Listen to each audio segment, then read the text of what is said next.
Halo sahabat UBTV, kembali lagi di program Berita Newspoint. Program berita seputar Universitas Brawijaya, Malang Raya, dan informasi menarik di sekitar kita. Newspoint Highlight akan menyajikan rangkuman berita sepekan yang telah dipilih oleh tim redaksi untuk menemani akhir pekan pemirsa UBTV. Selamat menyaksikan dan inilah Newspoint Highlight hari ini yang akan dimulai dengan berita 2.600 mahasiswa ikuti MTQ-MN ke-17 UB.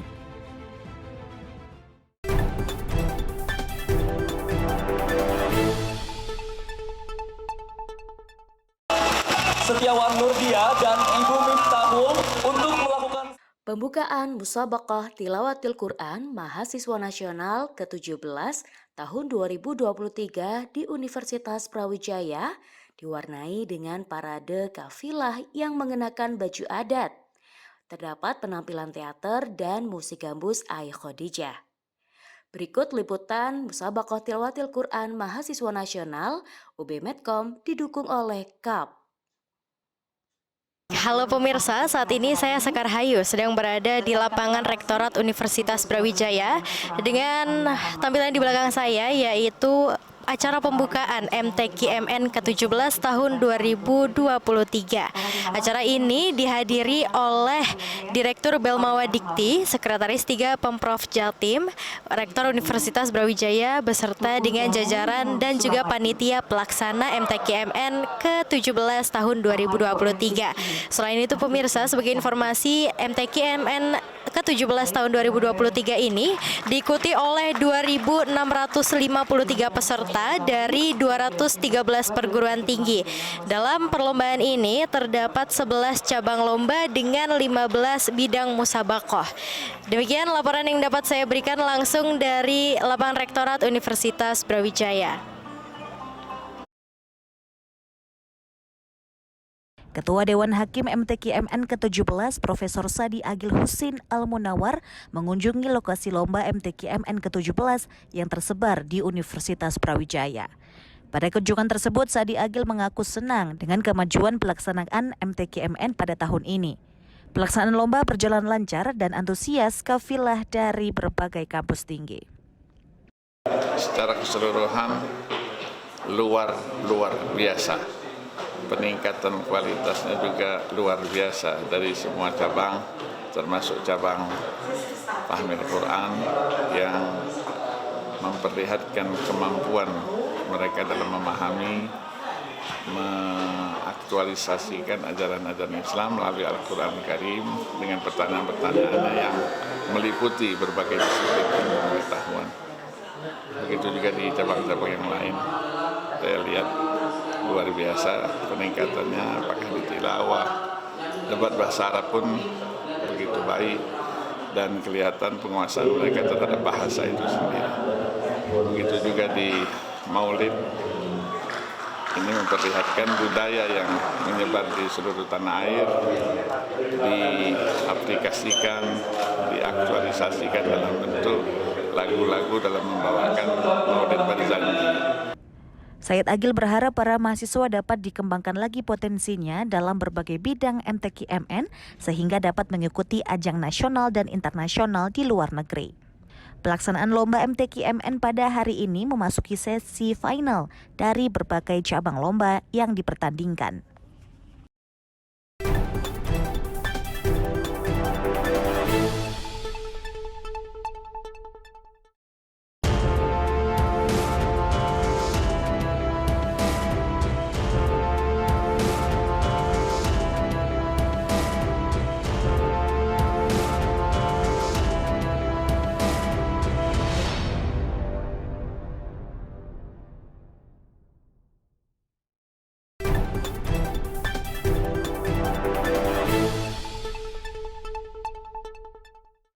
Baik pemirsa, saat ini saya Sekar Hayu sedang berada di salah satu titik pelaksanaan cabang lomba tartil Quran dalam pelaksanaan hari kedua MTQ-MN ke-17 2023 di Universitas Brawijaya, tepatnya di Fakultas Ilmu Administrasi Universitas Brawijaya. Saat ini juga saya sedang tidak sendiri, di sini sudah ada salah satu pembina dari salah satu kafilah yang ikut serta dalam MTQ-MN ke-17 yaitu dari Politeknik Pertanian Negeri Payakumbuh.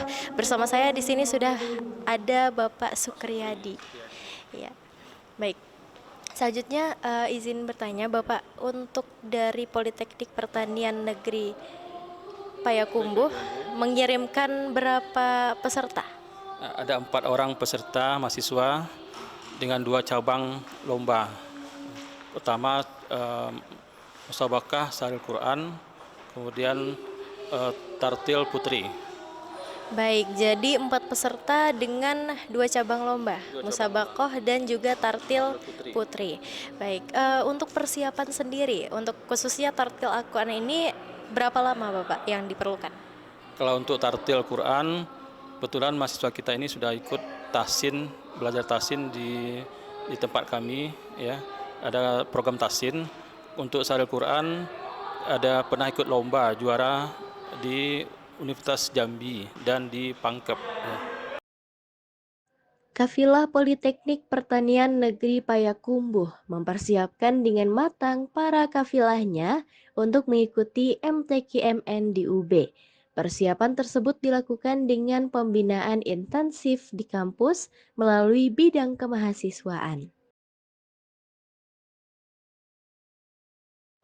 Peserta MTQ-MN ke-17 UB berasal dari berbagai kampus, salah satunya Politeknik Negeri Pertanian Payakumbuh, Sumatera Barat. Datang jauh dari Pulau Sumatera, kafilah ini tidak berbekal kosong. Kafilah yang dikirim merupakan hasil seleksi internal kampus yang sudah digembleng untuk maju dalam ajang nasional. Hal tersebut disampaikan oleh Sukriyadi, pembina Kafilah Politeknik Negeri Pertanian Payakumbuh. Alhamdulillah, kebetulan saya kan unit kemahasiswaan ya pembinanya, jadi saya ada program 2 tahun sekali untuk lomba MTQ tingkat nasional. Ya, sudah ada dianggarkan, kemudian setiap tahun ada lomba MTQ tingkat institusi Politani. Baik, kalau dari Bapak sendiri mungkin ada harapan yang ingin disampaikan kepada seluruh peserta MTQ-MN yang mengikuti perlombaan ini? Ya. Alhamdulillah untuk MTQ-MN di UB ini alhamdulillah sukses ya. Ya, mungkin ada sedikit perbaikan sana-sininya, mungkin itu wajar ya, wajar. Mungkin ini sebagai motivasi bagi mahasiswa untuk dekat dengan Al-Quran. Ya. Sukriyadi berharap timnya mampu meraih medali dan mendapatkan pengalaman berharga dalam kegiatan MTQ di kampus Biru Malang. Selain itu, dirinya juga berharap agar kegiatan MTQ-MN di UB berjalan dengan lancar hingga penutupan. QS Summit Kuala Lumpur, Malaysia berlangsung dari tanggal 7 hingga 9 November 2023. Pada kegiatan tersebut, Rektor UB Profesor Widodo yang didampingi oleh Wakil Rektor Profesor Imam Santoso dan Profesor Antila Dikdo. Pada kegiatan ini, UB menjalin MOU dengan International University Malaysia untuk memperkuat hubungan antar institusi dan mendorong kolaborasi dalam penelitian dan inovasi. Rektor Universitas Brawijaya mengaku senang dapat bekerja sama dengan International University Malaysia dengan harapan dapat meningkatkan reputasi UB dan meningkatkan kualitas riset dan inovasi dari kedua perguruan tinggi serumpun.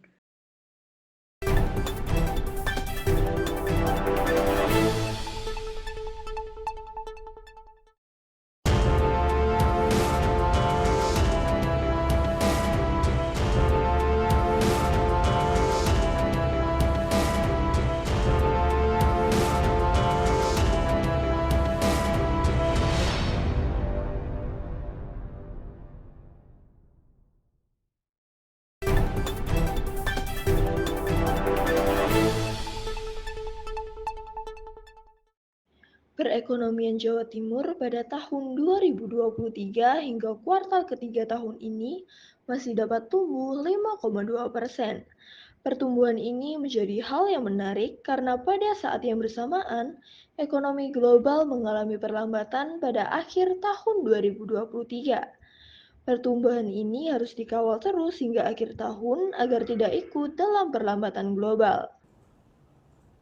Produk domestik regional bruto atas dasar harga berlaku Jawa Timur sebesar 754,47 triliun dan secara atas dasar harga konstan sebesar 469,31 triliun. Sehingga terjadi peningkatan pertumbuhan secara Q2Q meningkat 1,79%. Sedangkan secara YoY kita bandingkan dengan triwulan 3 tahun 2022 tumbuh 4,86%. Menurut Zulkifli, perekonomian pada awal tahun 2023 cukup bagus. Namun berbagai kendala seperti El Nino, perang Ukraina-Rusia, dan Palestina-Israel memukul pertumbuhan ekonomi yang sedang bangkit pasca COVID-19.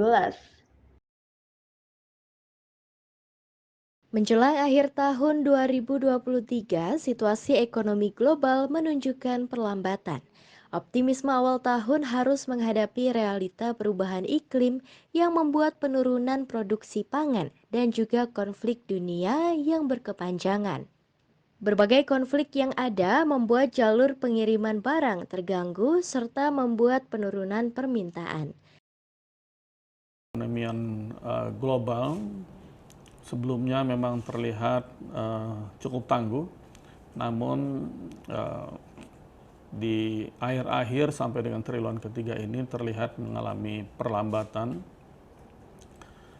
Perlambatan terlihat pada sektor manufaktur dengan terjadinya penurunan produksi industri, investasi, dan beberapa perdagangan barang internasional. Demikian juga peristiwa lain adalah pemulihan sektor jasa terlihat sudah mencapai puncaknya.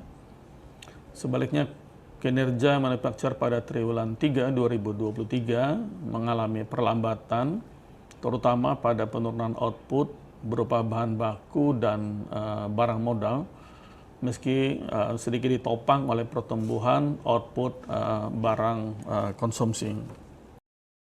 BPS Jatim memperkirakan kondisi ini akan terus berlangsung hingga akhir tahun ini dan membuat banyak negara menata ulang perkiraan pertumbuhan ekonominya.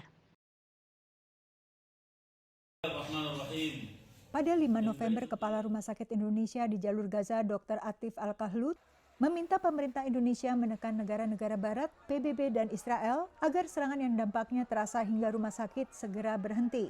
لقد تم قصف المستشفى الأندونيسي في أول يوم مما أدى إلى استشهاد 2 من العاملين في المستشفى. Menurut relawan Mercy di Gaza, rudal Israel sudah beberapa kali menyasar lokasi dekat rumah sakit Indonesia. Memang sampai detik ini juga kan area sekitar rumah sakit ada tempat camp militer pejuang Palestina, sehingga itu tuh jaraknya cuma 10 meter saja, bahkan 10 sampai 5 meter, 10 meter gitu, Mbak. Deket banget, sebelahan. Sementara antara kamp militer dengan rumah sakit hanya ada jalan kecil. Jadi di camp militer itu sering sekali dibom oleh pesawat jet tempur, sehingga banyak pasir atau besi, bahkan serpian-serpian roket tuh masuk ke ke halaman rumah sakit Indonesia. Dan akibat gempuran-gempuran yang masih di area rumah sakit Indonesia, kayak seperti ada juga perumahan Syekh Zayed, itu juga gedungnya juga sudah diratakan. Kerusakan juga terjadi di Wisma Jose Rizal Jurnalis yang menjadi hunian para relawan. Selain Rumah Sakit Indonesia di Jalur Gaza, ada sejumlah rumah sakit lain seperti Rumah Sakit Terbesar Al-Shifa, lalu Rumah Sakit Syekh Hamad yang didanai Qatar.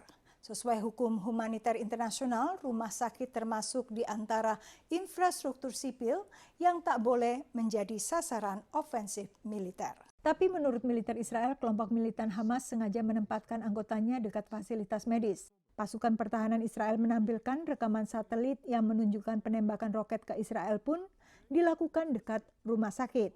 They launch rockets on Israel 75 meters from an hospital. Why? They know precisely that if Israel will airstrike a launch pad like that, the hospital would be damaged. Militer Israel juga mempublikasikan rekaman audio yang mengindikasikan Direktur Rumah Sakit Indonesia Dr. Atif membantu memberikan bahan bakar solar ke Hamas. أنا كلمنا بأحمد الزريع امبارح وقال عبد من الاندونيسي. مين أبو أحمد الزريع؟ وكيل وزارة الاقتصاد.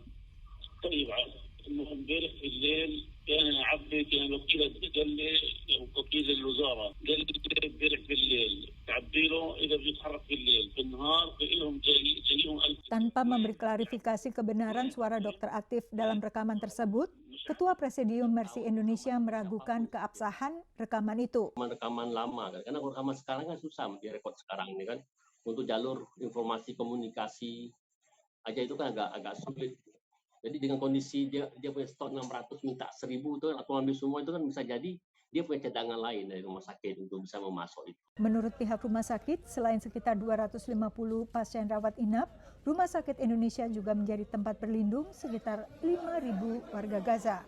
Dari Alexandria, Virginia, Yunus Salim dan tim VOA.